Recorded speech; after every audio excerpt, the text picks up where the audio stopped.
This is Washington Watch, and I'm Tony Perkins. The website, tonyperkins.com. Tonight, 7:30 p.m. Eastern Time at Cornerstone Chapel in Leesburg, Virginia, we'll have our first Pray Vote Stand town hall meeting, The Way Forward.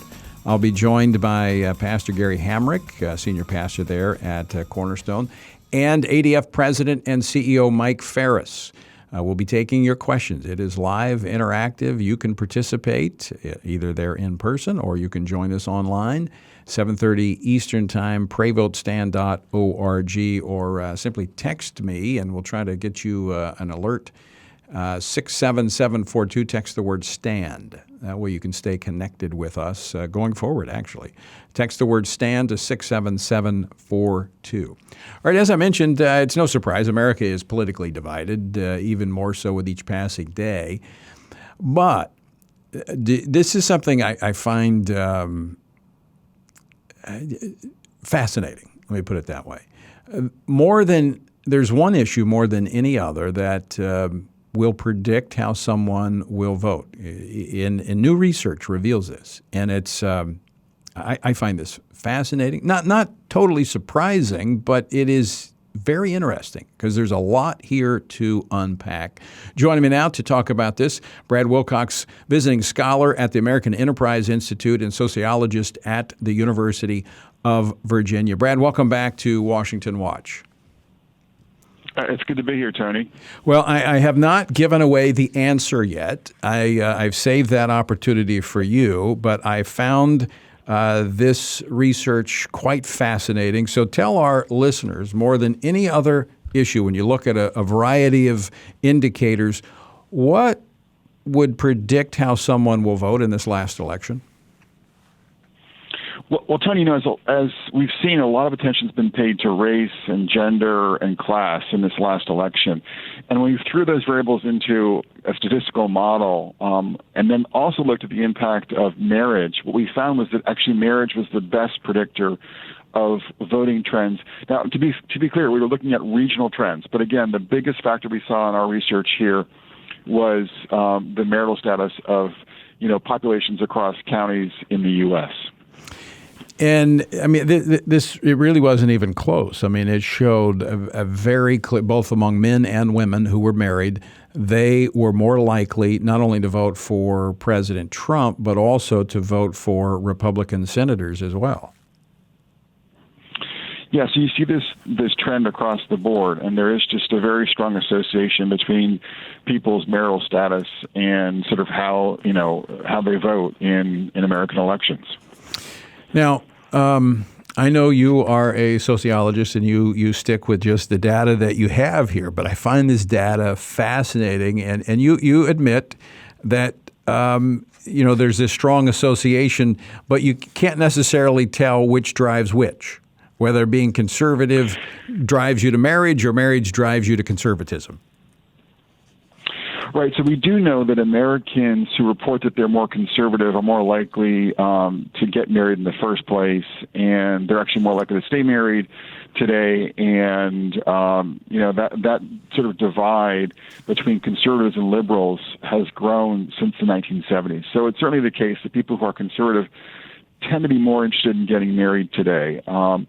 But we also think that sort of the transition into marriage might make people more conservative as well. That just kind of your attitude towards taxes, your attitude towards government could be conditioned or shaped by whether or not you have a spouse and the financial resources that tend to come with having that stability on the home front. Yeah, I'm not the expert like you. I'm more of a practitioner, but I have found that to be the case. I think, especially when you add children into the mix, people all of a sudden become more concerned about the environment in which those children are going to grow up and develop in.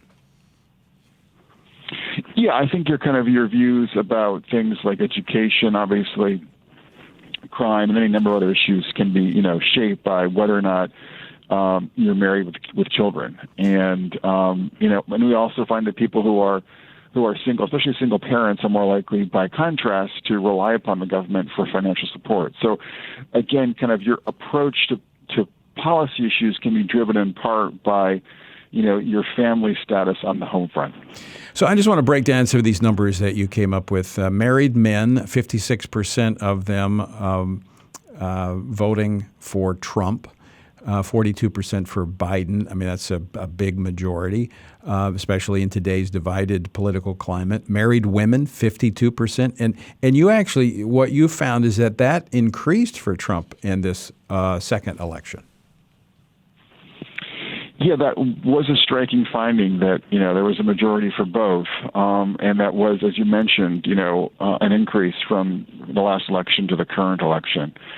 At the same time, as you can obviously intuit here, one of the challenges is that we've seen marriage in retreat in this country. Yeah. And so that does, kind of reshape the kind of demographic calculus going into any election. Well, it does, but I mean, it would, to me, being one that recovering politician, but a policy focused person, would be that we would, the conservatives would benefit from, the GOP would benefit from policies that promote marriage and family. That's correct. I think that's why, we're having such a big debate about, this new Family Security Act that's been proposed by Senator Mitt Romney as one possible, policy option to sort of strengthen families. But I think kind of whatever you think about that particular issue, we need to be thinking about more constructive policies that we can advance that will make family formation easier for ordinary Americans. And we also saw a recent poll given out by American Compass, a new group on the scene, saying that about half of Americans felt like they couldn't have the kids that they wanted to have, in large part for financial reasons. So I think, it's time for, policymakers to look more closely at the economic challenges facing ordinary American families. Yeah, I think, certainly one of those would be college loan debt that is often inhibits marriage and children as you carry that for a number of years. But I want to go back to these numbers for a moment because I think this is quite significant in that only 37% of unmarried women voted for Trump, 62% for Biden.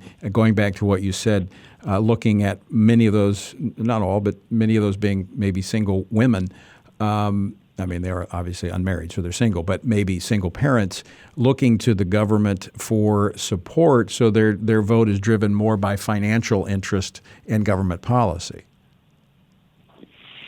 Yeah, I think that's certainly, I think, part of there. Obviously, also often cultural differences today that we're seeing, play out. But yeah, I think there is a way in which people who are not married have, particularly single mothers, feel more economically insecure, and therefore they're more likely to look to the government for things like, food stamps or other, housing assistance, Medicaid, things to sort of help them raise their kids. I think that's one fundamental dynamic in play here. Polls, Brad, often, kind of a snapshot. We looked at the 2020 election, but you have some data that suggests we may be seeing some trends here, that this is not just a one-time issue, but it is it's trending. Yeah, there's some evidence to suggest that the links here are getting tighter between partisanship and marriage that we see in this particular data analysis. And it'll be interesting to see if that trend increases between now and the next presidential election or not. So yeah, we'll be looking at that issue. So what do you walk away with? I mean, obviously you do a lot of the research, and you've been focused on marriage for a long time because I actually used your research back when I did covenant marriage. We did some follow-up stuff with you on that. What's your takeaway from this information?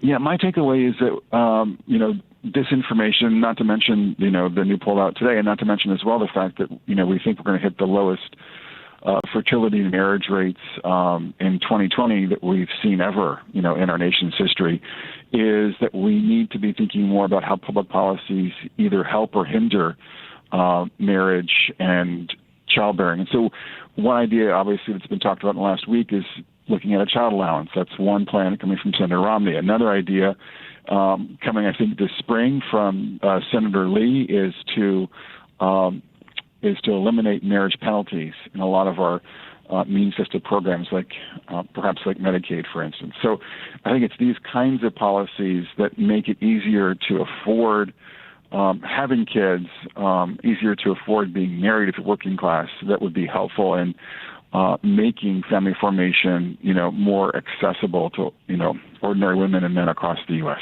I mean, there's both a short-term need for that. I mean, when you look at,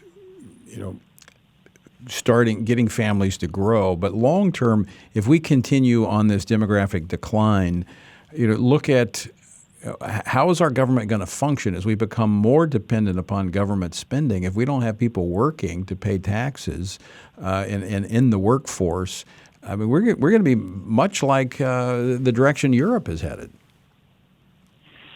Yeah, and I think even probably more worrisome would be like the direction Japan is already kind of arrived at. There was a very kind of dramatic and sobering story that came out of Japan in the New York Times about 2 years ago, and they were just talking about how there are millions of people living and dying alone in Japan because they've had so many,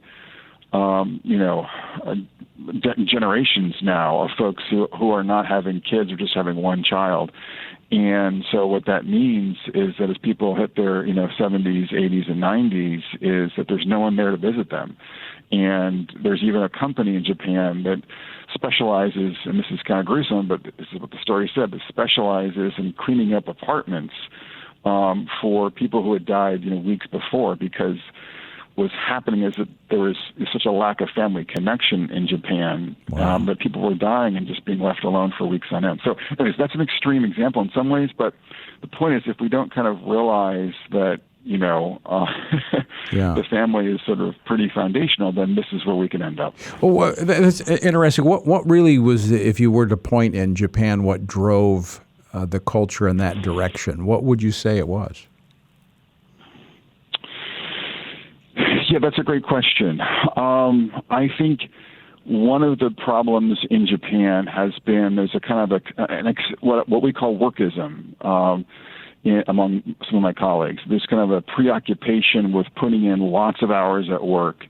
And then you had that for many, many years with men, and then women started taking up that same attitude. And so you don't really appreciate then the importance of being with your family, spending time with them in the evenings and weekends, et cetera. And that tends to limit, the number of kids people have and invest in. So workism, I think, is part of the story there in Japan. I think also they've had difficulty employing less educated men as well in recent decades. So there's kind of an economic story as well, and that also actually fits the American experience now, unfortunately. It's been a very secular country for a while as well. So there are a variety of different factors that I think have kind of led Japan to the place where a very large minority of Japanese young adults never marry and never have children. And then that plays out across the life course. Wow. Fascinating. Well, I think this is fascinating research. Brad, always great to talk with you, and just appreciate the work that you do focused on marriage and family, because I think it is absolutely critical for the future success of our country. Thanks so much for joining us today. Okay, thanks for having me on, Tony. Certainly. Brad Wilcox, to find out more, go to tonyperkins.com, and you can follow the links over